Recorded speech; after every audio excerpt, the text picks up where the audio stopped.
All right, guys, welcome to another episode of the Protestant Libertarian Podcast. My guest today, returning to the show, is Jason Fry. He is the author of National Divorce, A Plan for Peace, which he discussed on the show last year. And today, we're going to talk about everything going on in the news and how Christians should think about it, including Israel, Palestine, Trump, Epstein, flag burning, and much more. Jason, welcome back to the Protestant Libertarian Hey, Podcast. glad to be here. Glad to be here. Hey, Thanks, Alex.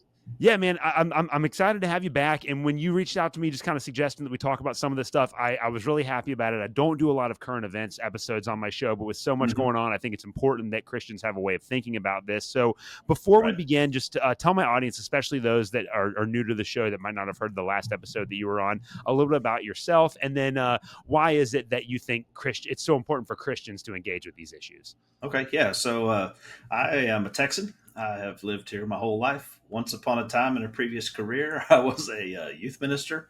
I went to basically seminary, got a Master of Arts in Christian Ministry.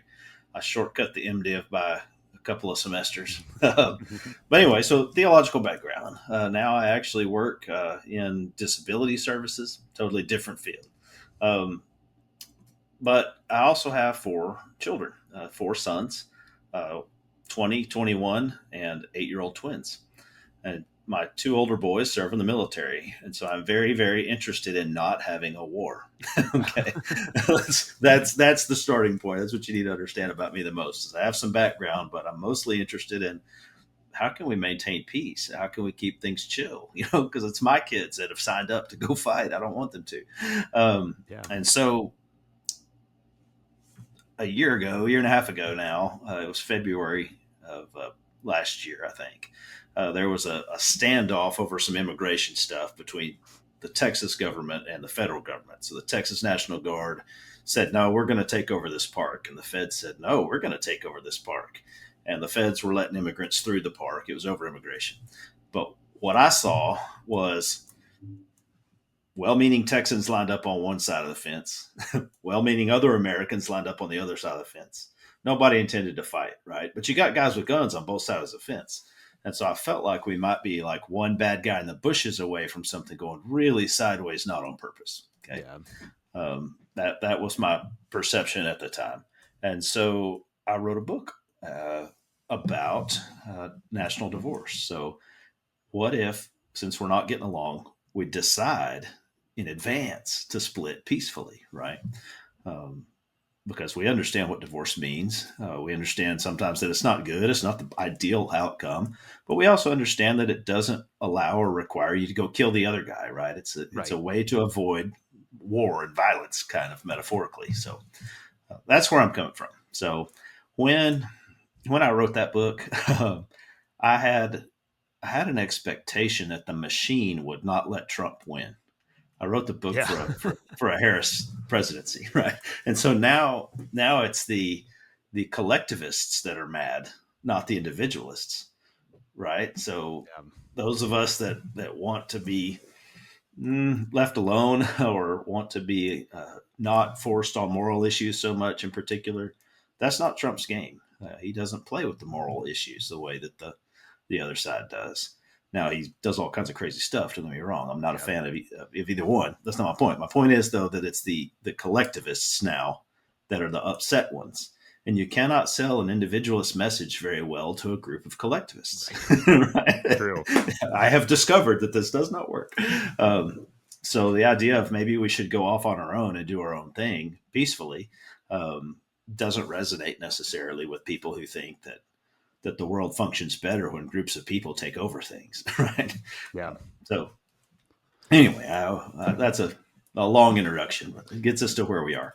Yeah, no, that's perfect. And honestly, one of the reasons why I was so interested in having you on the show to talk about these current events is that I do think, and we're going to get to this at the end of the episode, but national divorce is a solution to a lot of the problems that we're going to discuss today. But I wanted to talk about like kind of the biggest one here, and that's the issue of Israel-Palestine. Now, this is not the place to go into the long backstory of this, and there are plenty of people out there that are experts on that. I'll refer my listeners to Scott Horton's work, and I don't need to try to do something know, I'm not qualified to do. But we are both Christians, and we both do have kind of a Christian investment in wanting peace. So from your perspective, how should Christians think about the Israel-Palestine issue, and what should like the response of the church be to that? So a few things that I see when I study scripture trying to figure this out. Number one, if you read the first quarter of the book, right? Not my book, of the Bible, you'll see that every single story of Joshua, Judges, all the kings, that the whole story, the whole entire story, the identity is these people all fight with each other, right?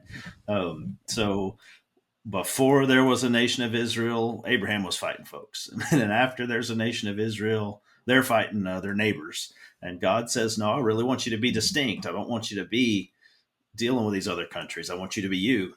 And they continually don't do that. They continually chase other gods and chase other things. And so that conflict has been over there, in my estimation, since the beginning of time, basically. Yeah. So with that perspective, I have a hard time feeling like a current event in Israel is anything but another step in that same cycle. Yeah. Personally, I mean, okay, cool, they're fighting again, huh? You go back to First Thessalonians when it's talking about the end of time, and he says all kinds of crazy things there. But one of the things he says is that it's going to come like a thief, and that nobody really knows the day or the hour. That's conflating some Jesus in there too. But those two principles, right? You don't know when it's coming. It's going to sneak up on you. Right. So watch and be ready, sure, because it's coming. Throw all that together in the mix. You've got a long cycle of conflict in history that just keeps going. And you're guaranteed that the end of all of that is going to be a surprise. Okay, so personally, I do not get caught up in the reestablishment of an Israel, of an earthly temple, of a red heifer. I mean, whatever the current event thing that Christians are concerned about over there, doesn't, to me, from my faith background, makes no difference at all. I mean, I don't mean to dismiss the fact that there's a war over there and people are killing each other. I do believe Christians should be generally against that, against, I don't know enough about it to call it genocide or not. But anytime you got people blowing each other up, I think that's probably not the Christian thing to do. Just saying. So that's kind of my take. So with that as a background, here comes the libertarian angle, right? Yeah. So why are my taxes paying for this? Right. We can discuss all day long about the role of taxation, yes or no, and is it just bad or is it really, really bad? I mean, there's no good, but we can talk about that. But as a Christian, I can't imagine a Christian reason why my money would filter through my government to blow up people on the other side of the world because of some faith stuff. Like, that makes absolutely no sense in my worldview. So I mean, that's my take on it. They're going to keep fighting. We're not going to solve it. In history and the cycle, sometimes a strong man from outside or God will raise up somebody and there'll be a time of peace. Cool. Yeah, I can vote for that. Right. But again, I just see that as a perpetual cycle, not as something that my tax dollars need to intervene in, or my Christian brothers need to intervene in. Yeah. And I want to step back, I guess, too, and think about this from a more broad biblical perspective. So how should Christians think about political leaders in general? Like, obviously, we're libertarians, so we're always dissatisfied with them. But I don't think it matters whether you're on the left or the right. Like, people are just unhappy with those that are in power. Mm-hmm. But you do have passages like Romans 13, which people love to go to, that says to be in submission to the governing authorities. Although what's interesting about that is that Paul never says anywhere in that passage that we have to obey the government. He does say that we have to obey Christ twice in Romans, once at the beginning, once at the end. But he says submit to the government. But what do we do with these political leaders as Christians? How should we think about their role and our relationship to them?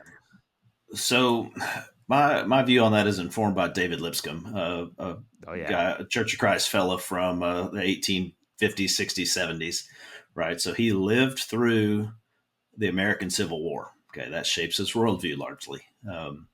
And his take was, it aligns with mine, that Romans 13 says that every authority that's established is established by God.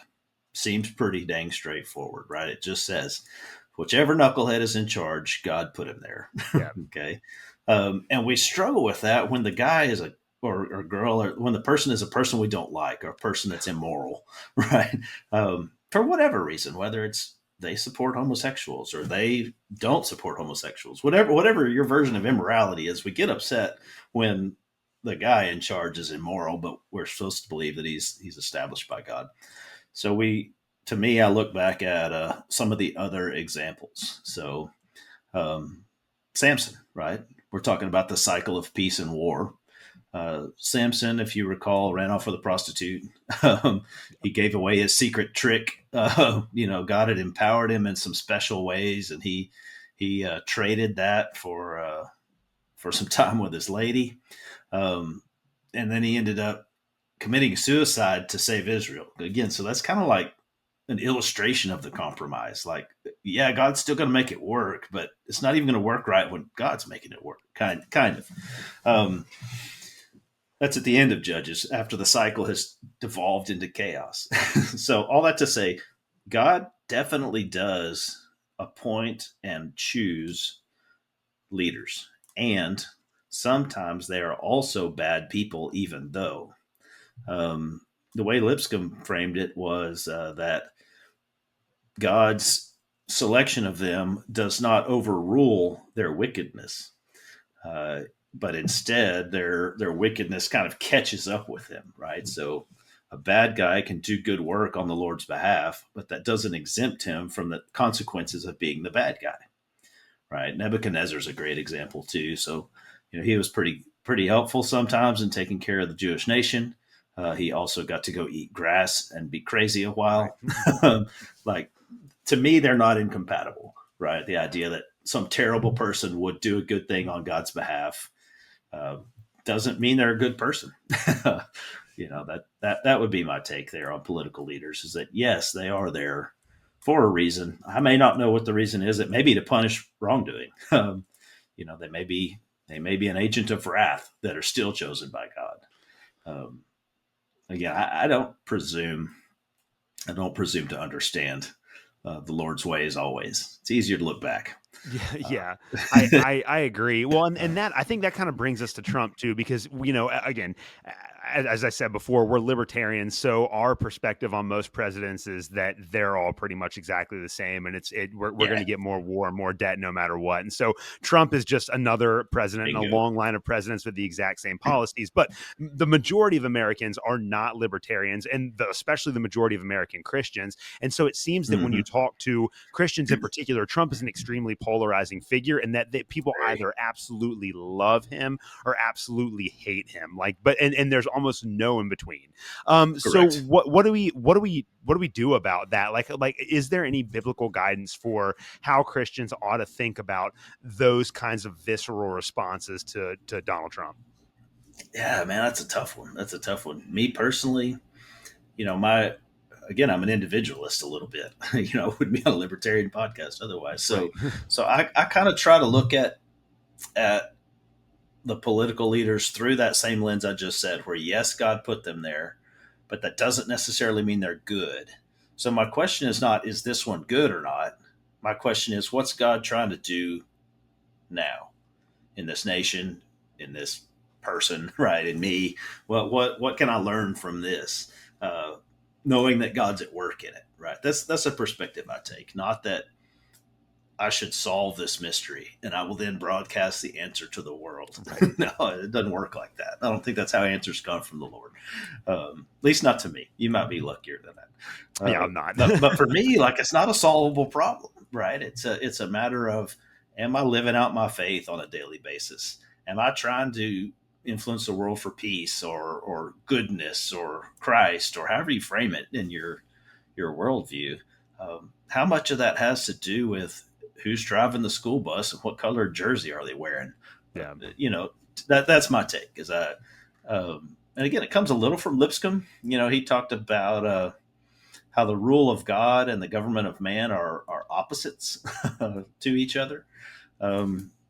it was interesting. The sermon this morning at church. I was at my parents' church out of town, but the sermon referenced Jeremiah. I took a picture of it so I could quote it more accurately. Give me a second.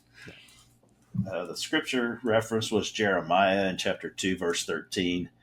He says, "My people have committed two sins. They have forsaken me, the spring of living water, and have dug their own cisterns, broken cisterns that cannot hold water." Now, that's about idolatry specifically.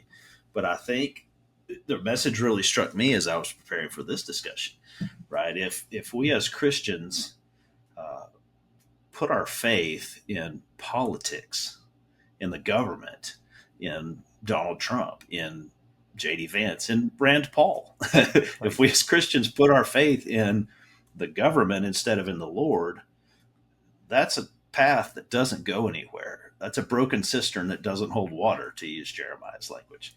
Right. That's my take. I I talk about, I'm a Christian Texan American in that order. Um, that's what I believe. That's who I am. The idea of who's in charge up there is farther down my uh, list of concerns personally. Yeah, no, I think it makes sense, and I think framing it that way is really helpful because there are just a lot of Christians that put their hope in the political process, and there's nothing biblical about that. Like our hope is supposed to be in Christ, and Right. if you substitute that with fallen government, well, you're always going to be disappointed because it's never going Right. to work the way that you want. And then when it turns out that your team does win, you run the risk not only of like kind of compromising any sort of intellectual consistency by endorsing everything that your team does, which a lot of people do. Like a lot of people are willing to support any policy as long as it's their side that's As imposing long it. as it's their guy. Yeah. Yeah, but Hmm. then you also run the risk of idolatry too, because it's like, okay, well now you're placing your hope clearly in this political leader, and you're investing a lot of emotional significance into this Hmm. person when it should be located in Christ to begin with. Like that should be our starting point. Right. Right. And right now, Yeah. the right Now, wing is kind of oh, like, yay, we got our guy. Right.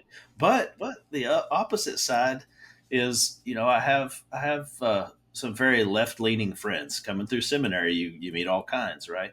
you do. And, Yeah. there are people that are like, well, the government is not feeding children.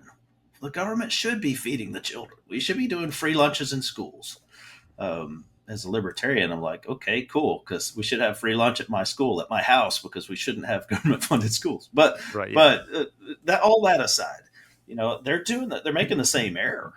They're saying that this good that needs to be done in the world, the best venue for that is the government should take care of it. The government should do welfare. The government should manage immigration. The government should feed the kids at school. All of those things probably are good, but they're putting their hope in the government to do it. Right.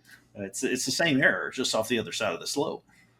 Yeah. Well, and the problem with putting your hope in the government is that you will always be disappointed. And I think one of the most disappointing things that Donald Trump has done, even to a lot of hardcore MAGA constituents, is the Epstein scandal. So it Mm-hmm. does. I mean, Mm-hmm. I think it's impossible to deny that the Trump administration and every subsequent administration as well. But you can blame Biden, Obama, Bush. Everyone knew what was going on Right. to Right. greater or lesser degrees. But they're covering up the fact that there is a pedophile ring that a lot of people in our government seem to be implicated in, and they don't want us to know anything about it. And Trump is at the forefront of basically just putting a veil over this and trying to pretend like Mm-hmm. it doesn't happen. So what's your take Mm-hmm. on the Epstein scandal, and like why should Christians in particular be concerned about this scandal? Okay, a few things. Number one, I have very low expectations of my politicians to do the right thing. Yes. Okay, so I I think that's have a pretty no good thing. expectation that all these guys aren't just as dirty as all get out on a hundred different moral issues, this one included. Right? I mean, to me personally, if the truth will burn it down, it should be burned down. Yeah. Right? The truth will set you free, but if it won't, you don't deserve the freedom. Right? That seems to be the implication. So, I'm not okay with Trump being involved in that. I gave up on Trump as a person of moral character after the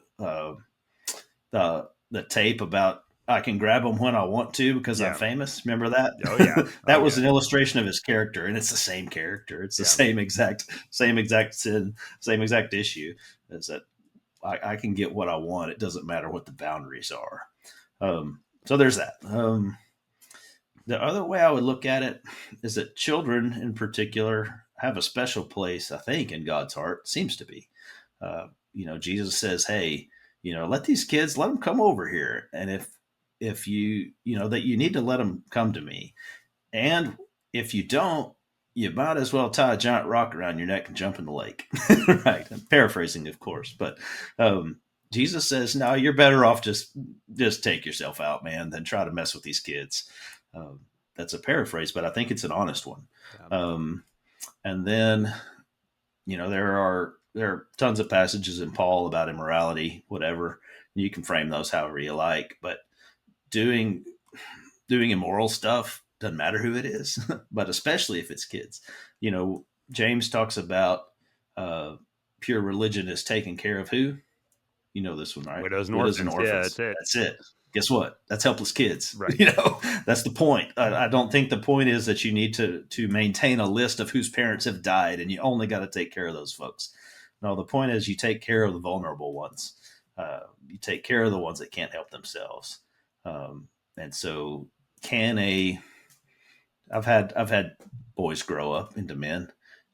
Could at 16 they give some reasonable consent? Yeah, probably. By law, can they? Nah, probably not. There's a ton of variability in who is accountable for their own actions, right? But the law right now has decided that there's a cutoff age there, and you shall not go below. Okay, cool. I'm going to stick with my principles of don't mess with kids and don't do immoral stuff, right? So that's my personal take. Again, with low expectations, I don't get caught up in we should find out and expose these guys. Again, not because they're not wrong; they're absolutely wrong, but because I believe that the consequences of those actions will catch up with them. Yeah, I'm going all the way back to David Lipscomb. It'll overrule their wickedness for some good, but that doesn't mean that the wickedness isn't going to catch up when God's done. Yeah, so that's my take on Epstein. Yeah, I mean, Judgment Day's coming, and that's kind of the way I look at it too. There's not a lot of justice this side of the eschaton, but for real, well, like that these too. But people no, get I it. mean, even in real time, Yeah, bad people tend to get bad stuff in the end more often, right? Yeah, well, and I just couldn't imagine. You have to be a pretty sick person to be into something like that, and it's not quite as pathologically evil to cover it up, but it's still pretty bad. Like, It's I still think pretty that for bad. any Yeah. normal person, if you were to walk in on an adult abusing a child, like, you're going to report that. And it doesn't matter what the consequences of it are. Mm-hmm. Most of us have a moral compass, and we realize that that's a line that we're not going to cross. And it's a shame, but again, predictable from both a Christian and a libertarian standpoint. But it's a shame that so many people in positions of power that could actually do something about it choose not to, and that's pretty messed up. But it definitely is. It's also completely par for the course. Another thing that Trump has done that's pretty interesting is that he's openly talking about nationalizing particular industries, which is I thought something that communists like doing. Of course, we know that Donald Trump is a socialist, so again, this is not a surprise. Fair. But he took he took a 10% share of Intel, and he's talking about specifically with like military contractors nationalizing a lot of those companies. Which again, it's not going to make that much difference since like 95% of the revenue stream for like Raytheon comes from federal contracts. So Exactly. it's really more of a matter of semantics. They're already nationalized, Yep. in fact. But it's obviously a problem. And I think the thing that's the scariest about that to me is that the MAGA base thinks that somehow Trump represents capitalism, which he doesn't. So, so talk to us about Trump's strange form of communist capitalism and why it's a problem.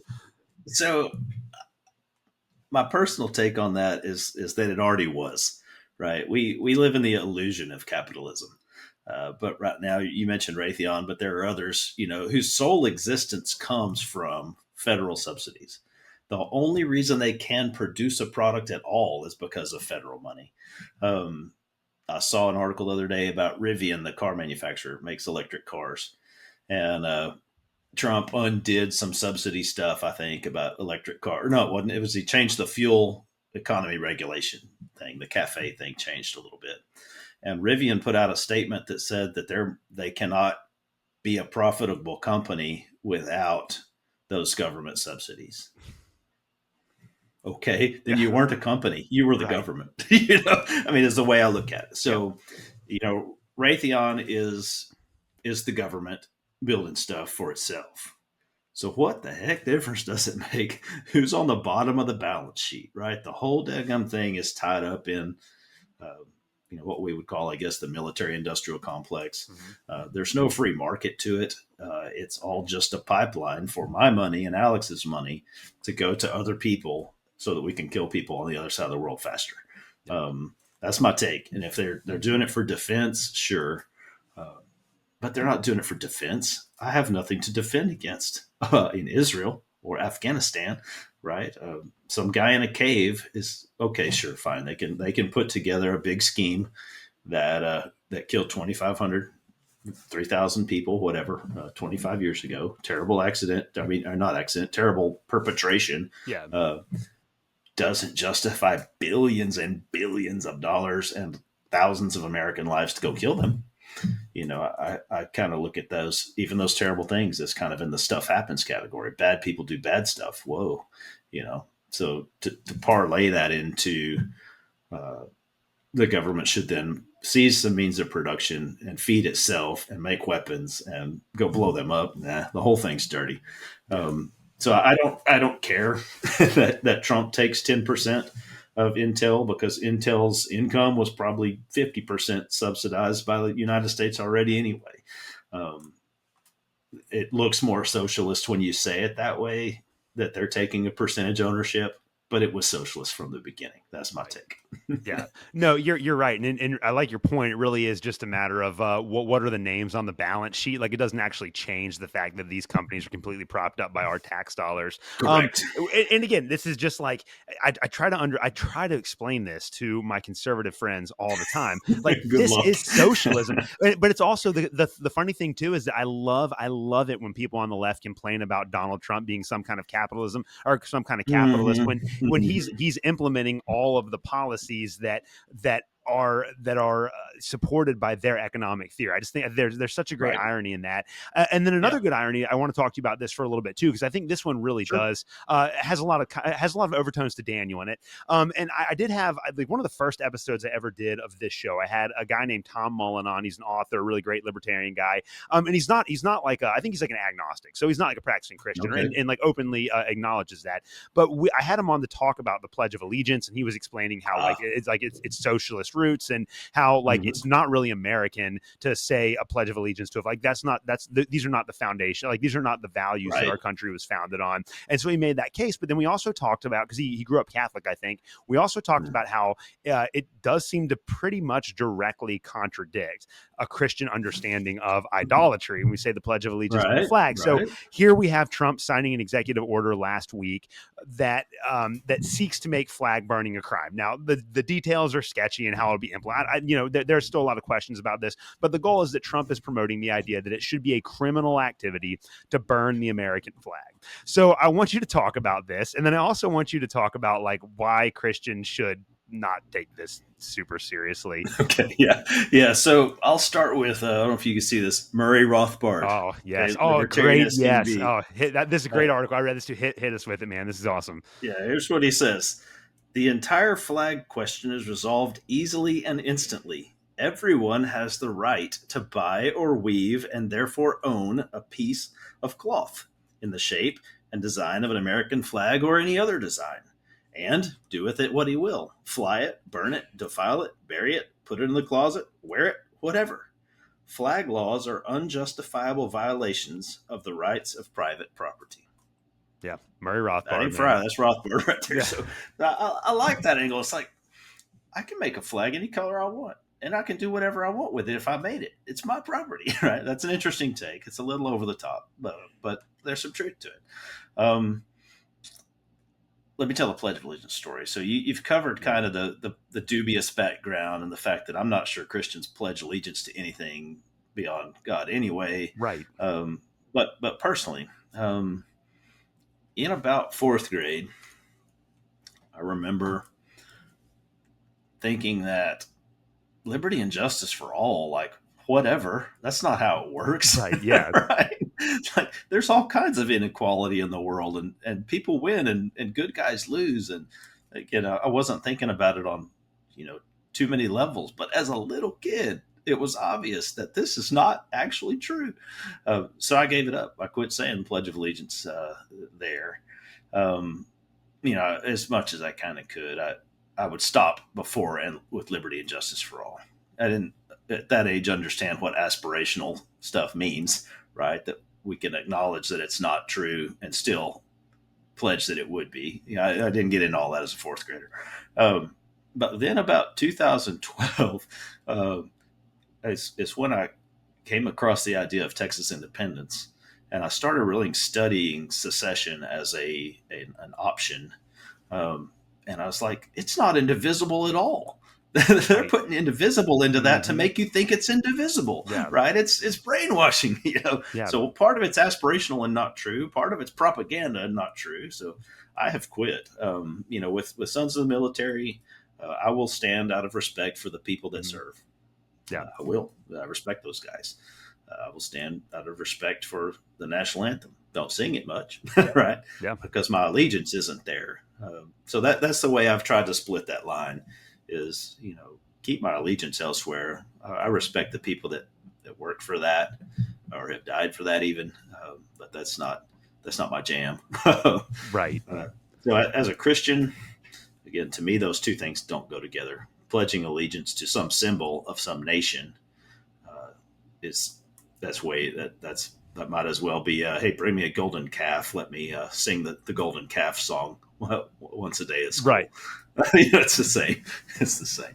Yeah, no, I completely agree. And actually, I want to follow up with that Murray Rothbard quote too, because I posted a part of that because I guess I don't know if Rothbard wrote like an essay or just like a short article on that, but the Mises Institute posted it last week, and I thought that it was just so good. But what was really interesting was what he said. And I don't have the whole thing, but I have a part of it. What he says after that, after the section that you just read here is really interesting because Murray Rothbard was like an agnostic Jew, right? He's not a Christian, Right. but this is what he says about the burning the flag there, which I think is really important for Christians to think about, especially in the context of like a Daniel chapter 3 situation. It says, consider the implications of taking the contrary position. If the flag is not just a piece of cloth, then this means that some form of mystical transubstantiation must take place, and therefore that weaving a piece of cloth in a certain manner suddenly invest it with great and awesome sanctity. Indeed, Webster's defines desecrate as to divest of a sacred character or office. Most people who revere and worship the flag in this way are religious, but to apply to a secular object this kind of adoration is nothing more nor less than idolatry. Religious people should always be on their guard against the worship of idols. I just think that coming from Murray Rothbard, that is is such a great insight. That is exceptional. That is exceptional. I love it. And again, I have not heard that quote before, but that does sort of match my understanding that it's just a flag. You know, it's not some mystical, spiritual thing, unless you're ascribing it those attributes. My understanding of the blasphemy of the Holy Spirit is saying that Satan stuff belongs to God, right? Yeah. Or that God stuff is really the work of Satan. So it's kind of in that same ballpark, saying, you know, my faith and my allegiance is in that one, not this one. That's bad. That's bad. Yeah. It's not a Christian thing to do.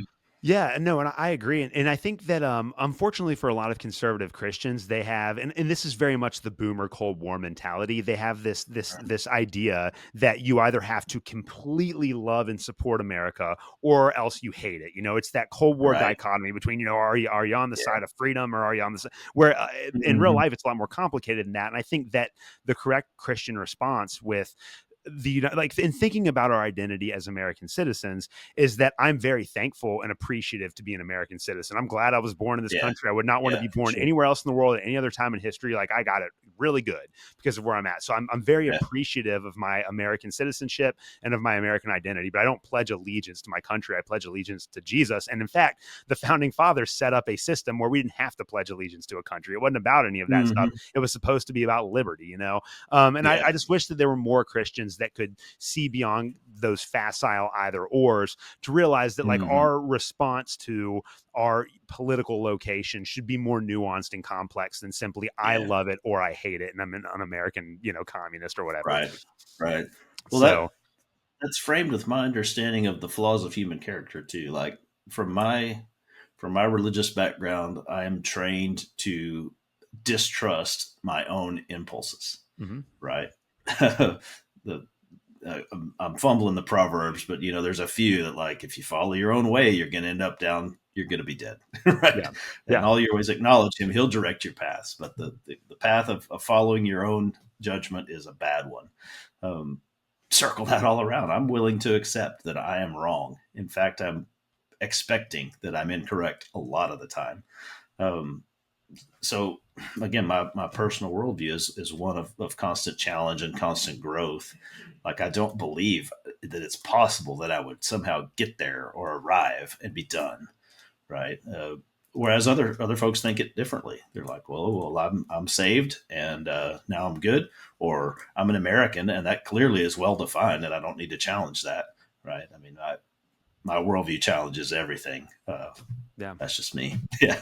Yeah, no, I'm with you on that. Another issue, I think really like the last specific issue I want to ask you about just before wrapping up with a few general questions here has to do with gerrymandering. Now, again, we know that Democrats love to complain of Republicans gerrymandering congressional districts in red states, and Mm-hmm. Republicans love to complain about Democrats gerrymandering congressional Mm-hmm. districts in blue states. And so this is another example of they're all basically exactly the same. They just want They are. power. So how should we think about that? And is there a way for is there anything that we can actually do to prevent that from happening? Or do we just have to accept that this is kind of unfortunately baked into the cake of the American political system at this point?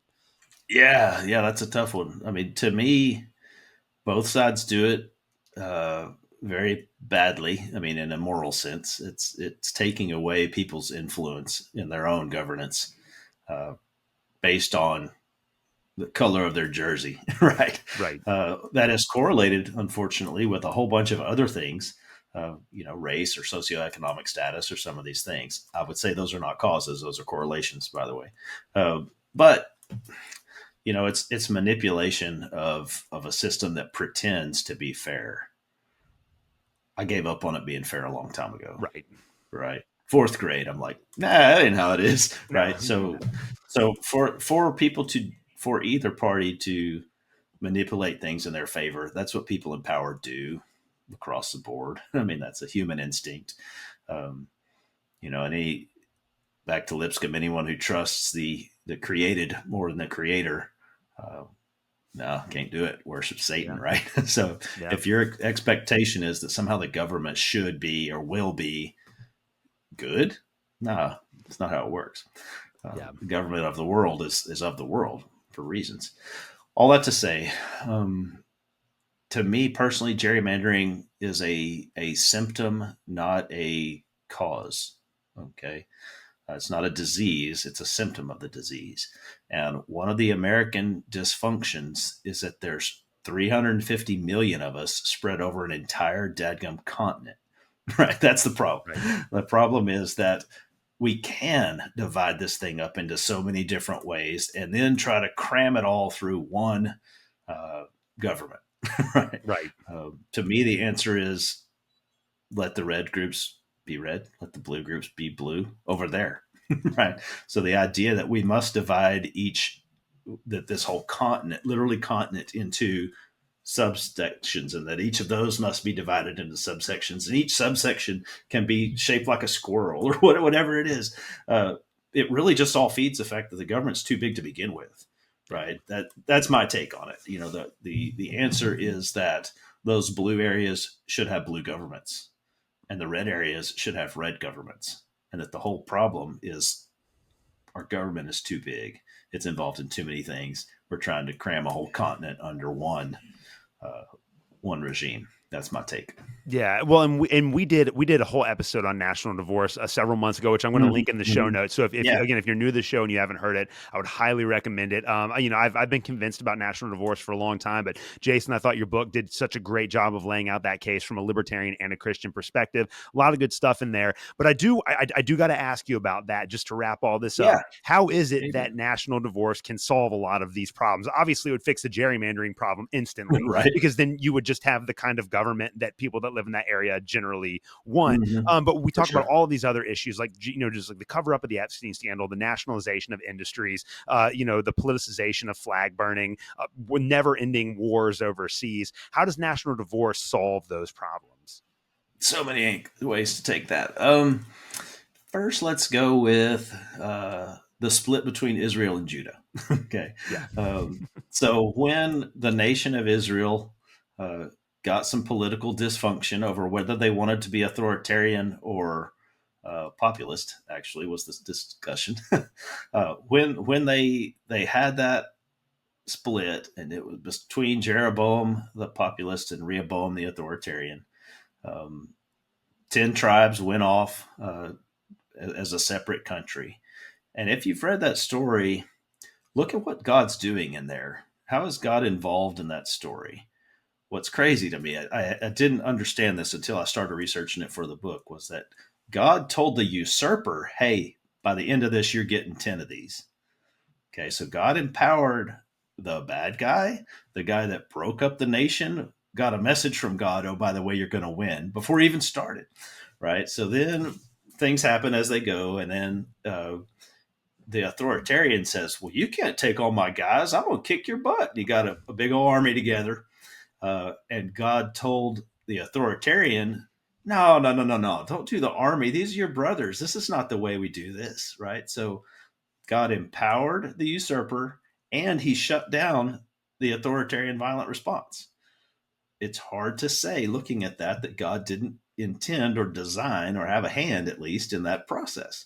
Um, so I can't make the case, honestly, that God intends for there to be this huge overarching governmental unity thing. That's nonsense. Yeah. That doesn't match the biblical story either.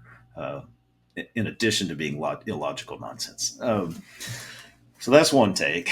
Another good Bible story that goes with that is Abram, before he's Abraham. Abram and Lot, his nephew, are hanging out, and they have too many sheep, and they're eating all the grass.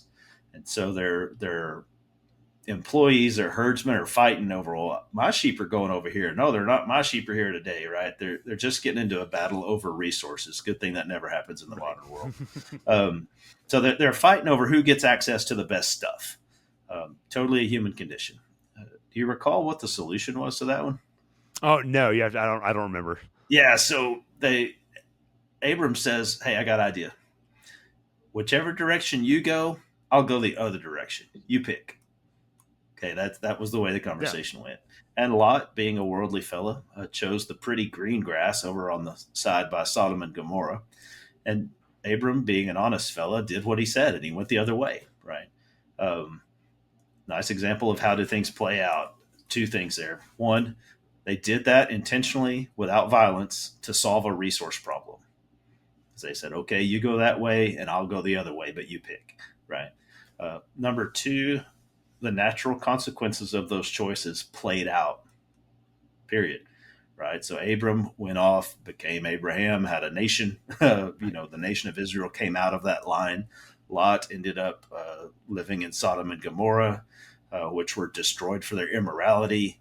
He brought with him his daughters, who had some children by incest because they were raised in the immoral place with the green grass. Right. Like, Right. there's this huge mess of consequences that comes along with choosing the best place for yourself. It's a nice moral lesson there. But in that case, we have a conflict, and the best answer from the Bible was, "I'm going that way, you go that way." There's a national divorce. That's all it is. Uh, so, from that perspective, I think it's a biblical option. Is it the biblical answer? Does God say you should split this country up? No, he doesn't at all. Right? But it's not unbiblical either. It is a biblical option on the table to divide up into smaller groups and go our separate ways. Yeah, so I really like that, and one of the things that we've weaved throughout this conversation is the fact that the Bible should inform a Christian approach to political and Hmm. economic Hmm. issues. For So sure. I For want sure. to again, just as we start wrapping up today, I really want to step back and kind of get your thoughts on just how should Christians use the Bible in particular to think about how we engage in Hmm. politics. So like as we're looking at what's going on in the world and reading the news and thinking about political involvement and engagement and all of these things, what role does the Bible play in shaping how we understand what's going on around us? If I solve that, I'll be a better man than I ever Yeah. was. But I do have some thoughts. Um, First thought would be, um, kind of the Romans 13 angle a little bit. Go along to get along is a valid option. Okay. Give Caesar what Caesar's, give him, pay the taxes, whatever. That is Paul's instruction. That seems to be a viable option. The Daniel option of, I don't care if you're the government. I ain't eating your vegetable. I ain't eating your food, and I ain't sure as heck ain't bowing down to that thing. Right? That's a viable option as well. They also got thrown in a furnace for Yeah. that. uh, so, but back to how should the text inform? In my worldview, the text is always right and Fry is always wrong. Right. That's the way I was raised. Is that the Word of God is immutable. It's unassailable. It is true, and so that if I think differently, it's probably me that's wrong. Again, that's my version of the Christian worldview. So if I'm trying to solve a problem, I'm looking at, well, what does the Bible say about that? Guess what? It doesn't talk about artificial intelligence Right. or or Congress. It doesn't talk about any of that stuff, right? So then you have to start digging for what principles are there or what stories are there, right? And so, as I've done through this whole podcast, if I can find a story where God worked it out and it went this way or it went that way, then this way or that way seems to be a viable option. God has at least at one point in history said that way's okay, right? There are other stories where things go very terribly. God said, "No, can't go that way. It's going to be bad," and it was. Again, personally, if I'm looking for which way to go, I think I'll not choose a way that God cut off one time. Right? That's my personal take. Um, if it were only that simple, right? So Right. Romans 13, classic example, uses very simple language. It's very easy words. The government holds no fear for those who do right, but it doesn't define what right is. Right to who? Yeah. Right how? Right by what standards? Right? So the Bible is not as clear as I want it to be. It never is. That's my take. So if I can find a way where God has shown us a path forward, I'm a little more okay with that. I'm also going to acknowledge that I'm likely to be wrong. And so I'm going to be watching, listening, praying, hanging out with people that are smarter than me or more in touch with reality. God works in community as well as through the text. So I feel mushy about that answer. It's not as tight as I like it, but also that is my faith, right? Right. It is not as black and white as I wish it was. It is not as clear as I wish it was. But if the Bible is true, and if God is real, which again, as Christians, we believe those things are foundational, then the stuff he said must make a difference. And uh, the patterns of behavior in the past predict the patterns of behavior in the future to some degree, right? Yeah. If the system is coherent across time, then it's going to repeat itself in some ways. So that's kind of where I land on that. It seems to go better for people individually, for groups of people, for families, for nations. It seems to go better when you follow God's instructions, Yeah. or at least God's methods or ways or principles.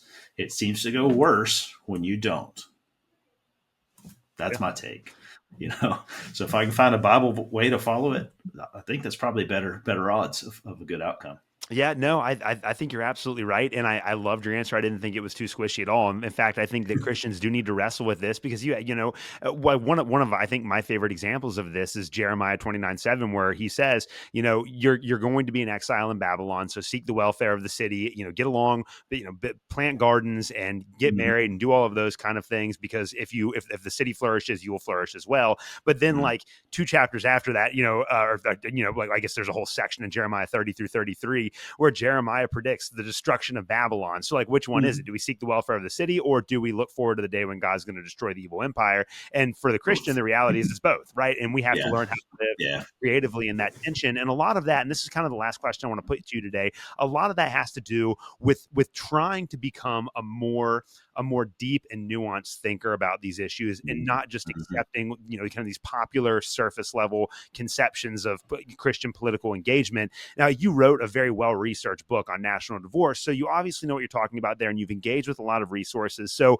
outside of the Bible, which should be the primary, the prime, like you know, Mhm. especially for us Protestants, it's the primary source of authority for us Right. Right. to shape our entire worldview. But outside of the Bible, what are some other like resources, either books or like websites Mhm. that you go to or podcasts, whatever? What are some other resources that you would recommend to Christians who want to think more faithfully about politics, Mhm. become a more nuanced thinker about these issues?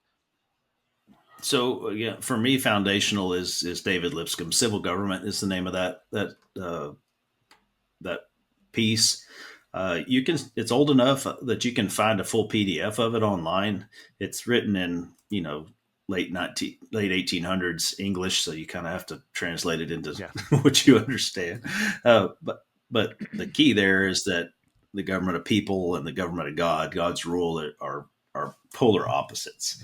Um, that was very informative to me personally. So what I don't do is listen to anybody right now that talks about Christianity and politics.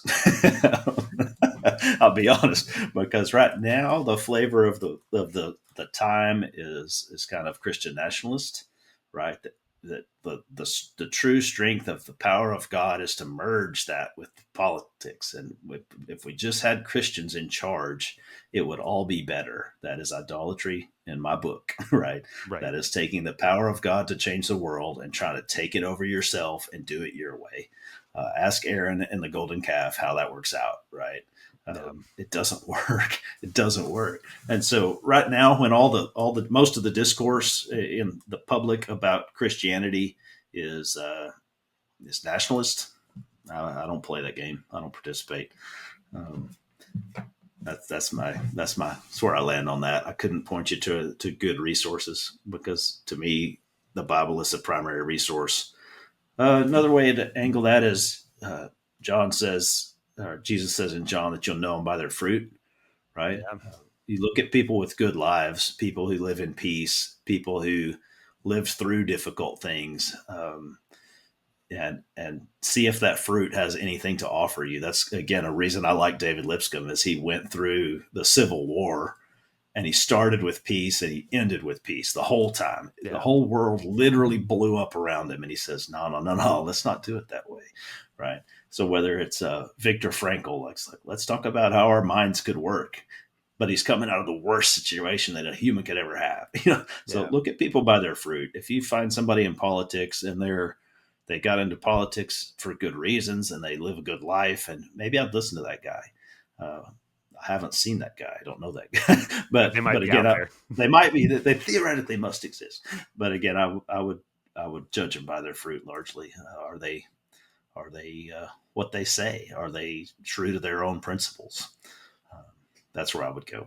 Yeah. Well, I do have just to put a note on this. Now I'll put this in the show notes too. Is you know, a good friend of my show, Kevin Burr, he's been on the show several times before. He's a Church Mhm. of Christ biblical scholar and a Okay. David Lipscomb fan, and he's got a Yeah. podcast called Faith in the Fold. It's an excellent podcast. And about 2 months ago, he did an entire review of David Lipscomb and Oh his work. my! Yeah. So I gotta look that up. yeah, it's fantastic. I'll put a link to that in the show notes so all of Yeah, you yeah, guys can that's check great. that out. But Jason, man, it's been great talking to you about all this stuff today. I feel like we covered a lot of ground in Yeah, just thanks, under an Alex. hour. But before I let you go, you know, you have your book, National Mhm. Divorce. You're on Twitter, X, or whatever you want to call it. Where can Right. people go that want to find your work and follow you? So yeah, I am Jason K. Fry on X. that is largely my political sphere, right? I'm a knife maker. I do other things. I have a family, but X is my political outlet. And I did write a book called National Divorce: A Plan for Peace. That is many of the arguments that we have discussed briefly here in quite a bit of detail with sources and things. That book is available on Amazon or at national-divorce.com. The dash is important. National-divorce.com. If you buy it from my website, I get the benefit of that. If you buy it from Amazon, Jeff Bezos takes a cut. So I think he might have enough money already, though. I think so. Yeah, so national-divorce.com is the place to find my political work. Hey, well, Jason, thank you so much for coming on the show today. Yeah, happy to be here. Thanks for the opportunity.